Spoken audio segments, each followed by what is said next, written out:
نلتقي من جديد أصدقائي ونتابع مع بعض معلومات جديدة عن التنسيقات الموجودة في الإكسل.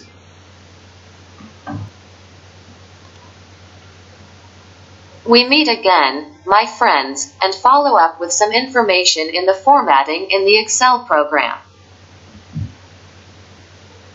الفقرة الأولى توضح فكرة الدالة لحساب الفرق بين تاريخ البداية وتاريخ النهاية. The first paragraph explains the idea of a function to calculate the difference between the start date and the end date. الفقرة الثانية برقم 395 توضح فكرة الدالة لحساب النسبة المئوية بين تاريخ البداية وتاريخ النهاية. The second paragraph, number 395, explains the idea of the function to calculate the percentage between the start date and the end date. الفقرة الثالثة برقم 396 توضح فكرة الدالة لحساب عدد تكرار الكلمة المطلوبة ضمن نص معين بشرط توافق تام أو غير تام. The third paragraph, number 396, explains the idea of the function to calculate the number of repetitions of the required word within a certain text, provided that there is complete or incomplete agreement. الفقرة الرابعة برقم 398 برمجة تحذف النص الموجود بعد المسافة الثانية. Fourth paragraph, number 398, programming deletes the text after the second space. الفقرة الخامسة برقم 399 برمجة التاريخ. Fifth paragraph, number 399, programming history. نبدأ مع بعض. الفقرة الأولى برقم 394 توضح فكرة دالة لحساب الفرق بين تاريخ البداية وتاريخ النهاية. We start with some of the first paragraph, number 394, that explains the idea of a function to calculate the difference between the start date and the end date. دالة تصميم دالة تعطي فرق التاريخ الأول وتاريخ البداية وتاريخ النهاية. لدينا تاريخ البداية وتاريخ النهاية. كم ساعة وكم يوم وكم دقيقة وكم ثانية فرق بين الأول والثاني. لنلاحظ أننا عند تغيير الأيام بعملية الإنتر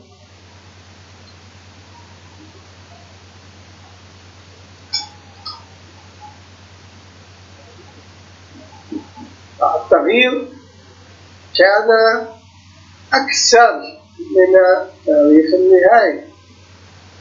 فإذا الآن أصبح من 1/9 إلى 12/9، 11 يوم وساعة واحدة و4 دقائق و10 ثواني. ما هي هذه الدالة؟ نلاحظ إنها دالة تعمل على مراقبة ما يتم تسجيله. الآن نحن لدينا في هذه الدالة طويلة أقسام، قسم يعالج اليوم، وقسم يعالج الساعة، وقسم يعالج دقيقة، وقسم يعالج الساعة. طبعا اليوم، فإذا نحن سوف نذهب إلى خانة A5 وخانة B5. نحن هنا في السبعة، خانة A7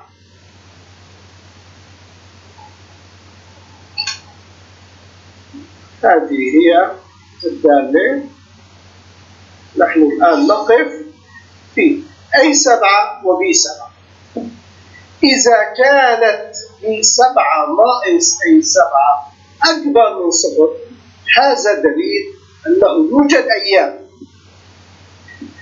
فإذا وعندما يتحقق الشرط نأخذ الدالة INT التي تعالج الفرق بين B7 والA7 وتضيف له نص اسمه أيام. فإذا هنا نحن توصلنا. إذا عالجنا F9 هنا لنعرف النتيجة. F9 هنا ما هي نتيجتها؟ نتيجتها 0. فإذا لا يوجد أيام. نلاحظ أن النتيجة الموجودة لا يوجد أيام. فإذا 0 أكبر من 0 فإذا أخذت الخانة الفارغة. لاحظ هنا لا يوجد أيام. إذا أحببنا أن نوجد أيام نغير ونسجل 4. فإذا أصبح لدينا 4 بديت 14 وانتهت 15. INT هنا الفرق بين التاريخ الأول والتاريخ الثاني ماذا يعطي؟ يعطينا 1 أكبر من 0. فإذا سوف يتحقق الشرط هذا. عند تحقق هذا الشرط لاحظ أنه أعطانا رقم 1 وهذا الواحد عندما نضيفه مع النص نحصل على 1 أيام كلمة لأننا سوف نتابع بالساعات والدقائق والساعات. فإذا انتهينا من شرح السطر الأول. أما شرح السطر الثاني والثالث والرابع إننا نستخدم دالة الساعة وهنا نستخدم دالة الدقائق وهنا نستخدم دالة الساعة. على نفس الفكرة نقول أن الساعة الموجودة في الخانة الأولى ناقص الخانة الثانية. الساعات نتائج الساعات هل هي أكبر من 0؟ إذا كانت أكبر من 0 نأخذ نتيجة الساعة ونضيف لها نص مكتوب عليه كلمة ساعة. والموضوع مشابه إذا كانت الدقائق التي انتهت فيها التاريخ أكبر من الدقائق التي بدأ فيها التاريخ فإذا نعالج عملية الطرح ونأخذ رقم الدقائق. برنامج بسيط جدا.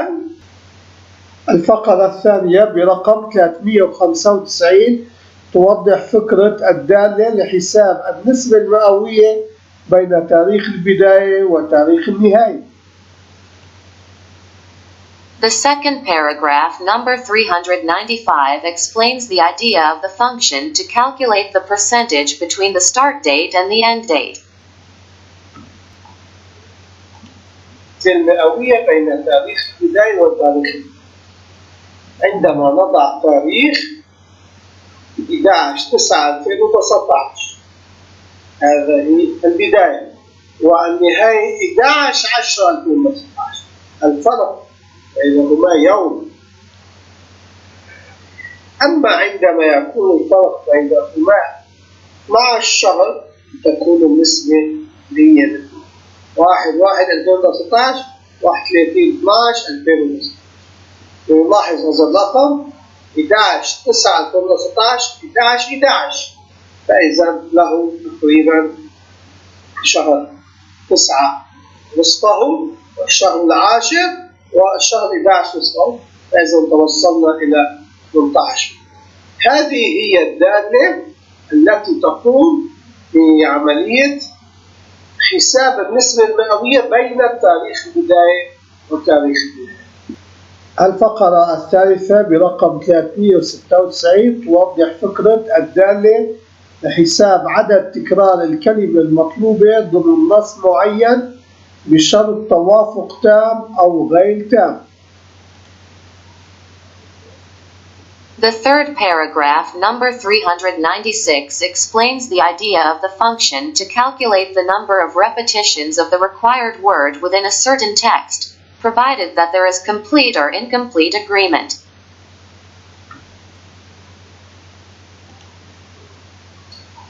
اليوم نلتقي مع دالة عملها أن تعد الكلمة الموجودة في نص. كلمة، هذا هو النص، نص قصير، كمل فيها كلمة جورج. لاحظ أنها أعطت إسلام. كمل فيها كلمة جاء مرة واحدة. كمل فيها حرف جيم. كمل فيها فراغ. الفرق بين الكلمة الأولى والكلمة الثانية أنها هنا يوجد تطابق في الأحرف وهنا لا يوجد تطابق. أي أن عندما سجلنا الانبهار بأحرف صغيرة لم تعطي نتيجة لأنها موجودة بأحرف صغيرة، أحرف كبيرة في النص الأساسي. فإذا نعود ونسجل كلمة. الدالة تطلب متغيرين. الأول ما هو النص المطلوب؟ الأول النص الكامل، الثاني ما هو النص المطلوب. الثالث إذا تم وضع true فإذا نريد التطابق. نحن في الاحتمال الأول لم نضع true، في الاحتمال الثاني وضعنا. إذا كيف سوف نرى البرمجة؟ البرمجة بسيطة جدا، تعالج الثلاث احتمالات. الاحتمال الأول إذا كانت الخلية فارغة، أما إذا كانت لم تكن فارغة تأخذ احتمال أننا نأخذ الخانة الثالثة ونحدد أنها true.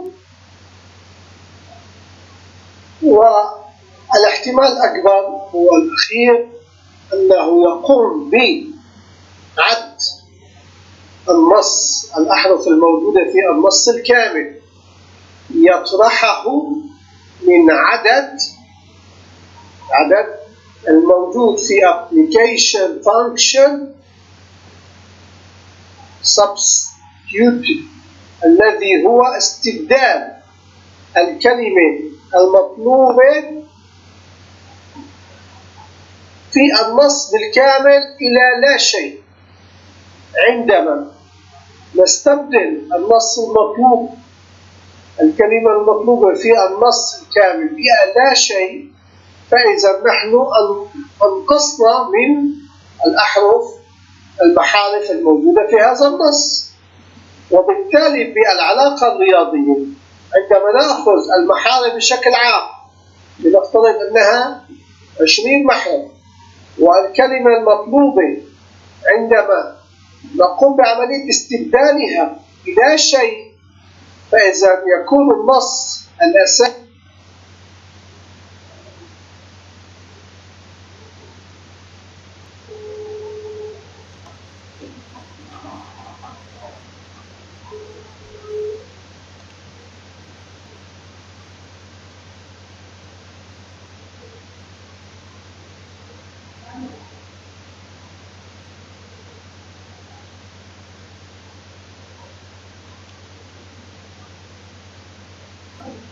الفقرة الرابعة برقم 398 برمجة تحذف النص الموجود بعد المسافة الثانية. Fourth paragraph, number 398, programming deletes the text after the second space. وجود المسافة الأولى والمسافة. لدينا هذا النص له المسافة الأولى سحبت منه المحرف التاسع. كيف تم اكتشاف هذا الشيء؟ تم اكتشافه من هذه البرمجة. هذا السطر أعطانا وجود المحرف الأول، وهذا السطر أعطانا وجود المحرف الثاني. فإذا لنأخذ البرمجة ثم نشرح. النص الأول أعطانا نتيجة النص الثاني، تم اقتطاع ما موجود بعد المسافة الثانية. فإذا نعالج البرمجة، نلاحظ لها متغير أول متغير ثاني. الإس أخذت النص الموجود في أي واحد، ثم الآن طلبت من الإس أن تسجل تطبع محتويات، ثم يوجد شرط إذا الإس فيه مسافة، إذا سوف يدخل داخله ونأخذ منه بداية أول مسافة، أما هنا نهاية أول مسافة. فإذا اكتشفنا أنه يوجد البداية بعد المحرف الخامس ويوجد آخر مسافة في هذا النص في المحرف التاسع. المطلوب هنا طباعة النص من اليسار قطع منه المسافة. فإذا حصلنا على الاسم الأول والاسم الثاني وانتهت البرمجة، لكن الآن نحن نطلب من B1 أيضا تأخذ ما موجود في النص الكامل مقتطع منه ما بعد المسافة الثانية. لاحظ أن النص أصبح فيه الاسم الأول والاسم الثاني. الفقرة الخامسة برقم 399 برمجة التاريخ. Fifth paragraph, number 399, Programming History. أساليب لنرى التاريخ.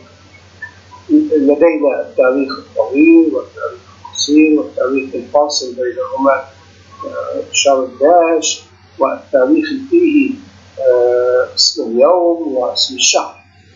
نحن لدينا برمجة تقول هذه البرمجة إذا تم حذف، سوف نحذف داتا ونطلب البرمجة الآن، نرى تم التنفيذ في أي 1 وأي 2 وأي 3 وأي 4 وأي 5. كل هذه الخلايا تحتفظ بتنسيق خاص له.